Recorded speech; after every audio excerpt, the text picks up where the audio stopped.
दोस्तों अभी खड़े हैं पटना के फुलवारी शरीफ में, उसी फुलवारी शरीफ में जहां ज़फ़रुद्दीन नाम के एक युवक की मार कर वो भी कुकर से हत्या कर दी गई थी। हत्यारों का पता लगाने में पुलिस के पसीने छूट गए और जब हत्यारे का पता चला तो घर वाले ही नहीं, पटना का एक एक व्यक्ति सन्न रह गया था। अनसेंसर्ड में आज बात करने वाले हैं ज़फ़रुद्दीन हत्याकांड की। दोस्तों पटना में एक मुस्लिम परिवार रहता था और उनकी एक बहुत ही खूबसूरत सी बेटी थी शहनाज। शहनाज पटना में ही पली बढ़ी, पढ़ी लिखी और समय बढ़ते बढ़ते वो दौर भी आ गया जब परिवार वालों को शहनाज के शादी की चिंता सताने लगी। परिवार वाले चाहते थे कि शहनाज की शादी एक अच्छे पढ़े लिखे समृद्ध परिवार में हो जिससे कि उसका भविष्य सुनिश्चित हो सके। इसी क्रम में उसके परिवार वालों ने काफ़ी खोजबीन करने के बाद लखीसराय के ज़फ़रुद्दीन नाम के एक लड़के से उसकी शादी ठीक की गई। हालांकि ज़फ़रुद्दीन लखीसराय का रहने वाला था मूलतः, लेकिन वो सऊदी अरेबिया में इलेक्ट्रिकल इंजीनियर के पद पर कार्यरत था। परिवार वालों को शहनाज के लिए इससे अच्छा कोई रिश्ता नहीं लगा क्योंकि ज़फ़रुद्दीन पढ़ा लिखा, समृद्ध और काफ़ी अच्छे घराने से ताल्लुक़ रखता था। दोनों की शादी हो गई। शादी के बाद ज़फ़रुद्दीन सऊदी अरेबिया चला गया अपने जॉब के लिए और शहनाज घर में ही रह गई कुछ महीनों के लिए। समय बीतता गया और समय समय पर जब भी छुट्टी मिलती थी ज़फ़रुद्दीन पटना वापस घर आया करता था और परिवार की सुरक्षा के लिए आगे चलकर जब ज़फ़रुद्दीन ने पैसे कमाए तो उसने एक मकान शहनाज के घर वालों के ही ठीक बगल में एक मकान बनाया ताकि उसका परिवार सुरक्षित और खुशहाल रह सके। समय बीतता गया और इसी दौरान कोरोना काल आया और घटनाक्रम कुछ यूं हुआ कि ज़फ़रुद्दीन को सऊदी अरेबिया के जगह नोएडा शिफ्ट होना पड़ा। कारण कि कोरोना काल में लोगों की ज़िंदगी अस्त व्यस्त हो रही थी। ऐसे में ज़फ़रुद्दीन ने अपने आप को नोएडा एक कंपनी में शिफ्ट करने का सोचा और जब वो नोएडा शिफ्ट हुआ तो उसने अपनी पत्नी और साथ ही साथ शादी के बाद उसके जो 2 बच्चे हो चुके थे उनके साथ नोएडा रहने लगा। 2 साल के बाद एक दिन शहनाज ने ज़फ़रुद्दीन को कहा कि हम कई साल से घर नहीं जाते हैं तो इस बार ईद पटना वाले घर पे जाके मनाते हैं। ज़फ़रुद्दीन इसके लिए तैयार भी हो गया और वो लोग खुशी खुशी ईद मनाने पटना अपने घर फुलवारी शरीफ आए जहां ईद मना सके। ईद के पहले ज़फ़रुद्दीन अपने दोनों बच्चों के साथ शॉपिंग करने के लिए जाता है। बच्चों के लिए खिलौने, खाने का सामान सब खरीदने की तैयारी करने के उद्देश्य से ज़फ़रुद्दीन अपने दोनों बच्चों के साथ बाज़ार जाता है। शहनाज घर में अच्छे अच्छे पकवान, बिरयानी सारी चीज़ें बनाती है। पूरा परिवार ईद की पूर्व संध्या पे घर में साथ बैठकर खाना खाते हैं।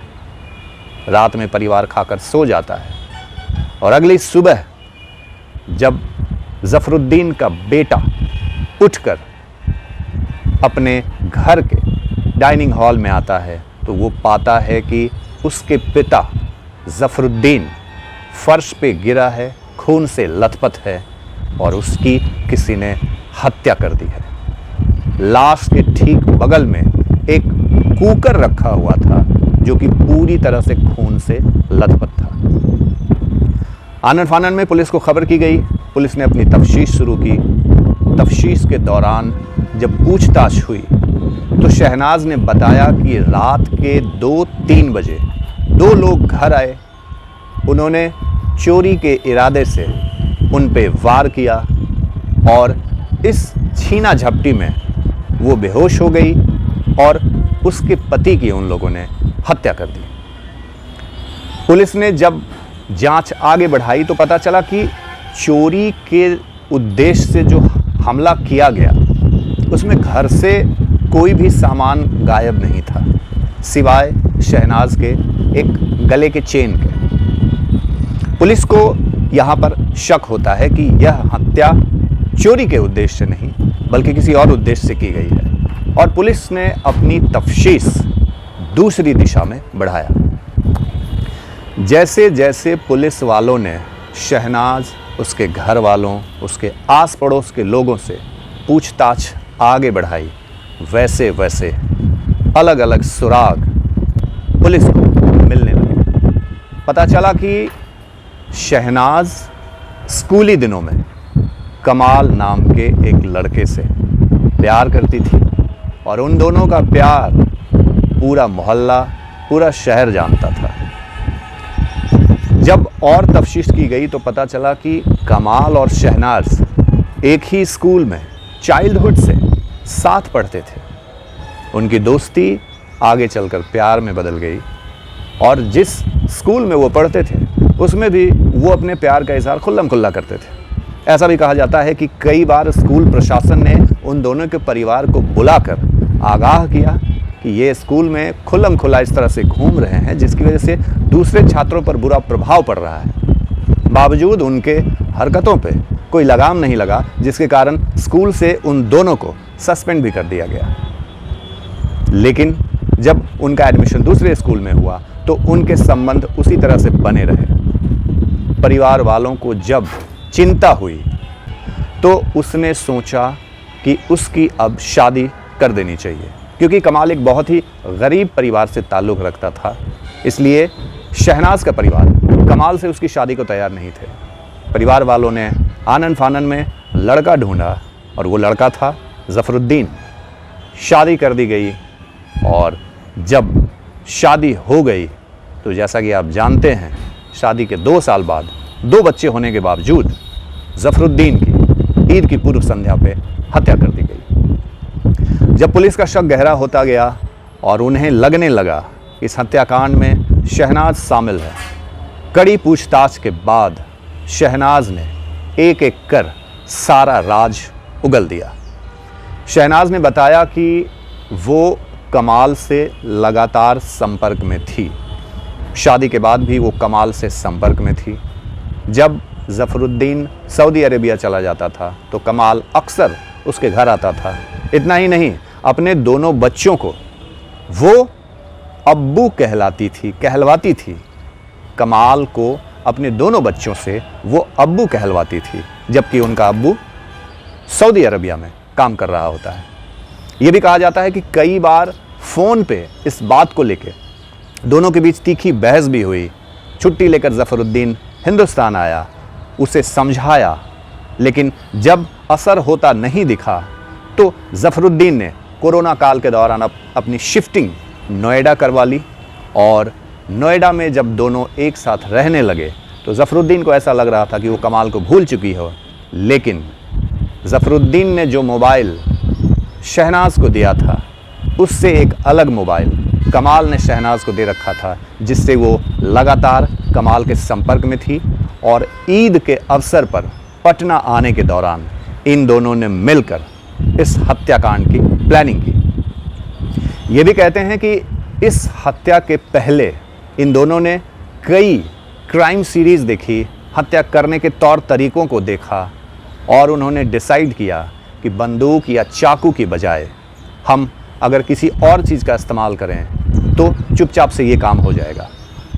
उन्होंने इस्तेमाल किया कुकर का। जब शहनाज ईद की पूर्व संध्या पे खाना बना रही थी, ज़फ़रुद्दीन शॉपिंग कर रहा था, वो सब वापस जिस दिन आए, खाना पीना खाए, तो एक अननेसेसरी टॉपिक पे शहनाज ने ज़फ़रुद्दीन से बहस की और उस बहस के बाद ज़फ़रुद्दीन को अपने साथ ना सोने देने के इरादे से उसे कहा कि तुम डाइनिंग हॉल में सो जाओ। शहनाज ने यह भी बताया कि जब ज़फ़रुद्दीन शॉपिंग करने गया हुआ था उसी दौरान उसने कमाल को घर में बुलाकर छिपा दिया था। मतलब कि जब ज़फ़रुद्दीन शॉपिंग करके वापस आया, कमाल उसी घर में था, रात भर इंतज़ार किया, जब खा पीकर सभी सो गए, बच्चे सो गए, उसी दौरान डाइनिंग हॉल में दोनों ने प्रवेश किया और कुकर से मार मार कर ज़फ़रुद्दीन की हत्या कर दी। दोस्तों, पुलिस तफ्तीश में शहनाज ने चोरी के वारदात की जो कहानी बताई वो बहुत ही कमज़ोर थी और वहीं से पुलिस का शक गहराता चला गया। अपने प्रेमी के प्यार में अंधी शहनाज ने ये भी नहीं सोचा कि ज़फ़रुद्दीन जैसे एक शरीफ आदमी का, जो बाहर रह के अपने परिवार की समृद्धि के लिए काम कर रहा था, उसमें इसका क्या दोष। कहीं ना कहीं सवाल उस परिवार पर भी उठते हैं जिन्होंने दबाव में शहनाज की शादी की, जिसका परिणाम ज़फ़रुद्दीन ने भुगता। आज के लिए इतना ही। जल्द ही मिलेंगे नई कहानी और नई घटना की तफ्तीश करते हुए अगले एपिसोड में। वीडियो पे कमेंट कीजिए, शेयर कीजिए, लाइक कीजिए, चैनल को सब्सक्राइब करना मत भूलिए और अगली मुलाकात होगी अगली घटनाक्रम के नई कहानी के साथ। तब तक के लिए बहुत बहुत धन्यवाद। नमस्कार।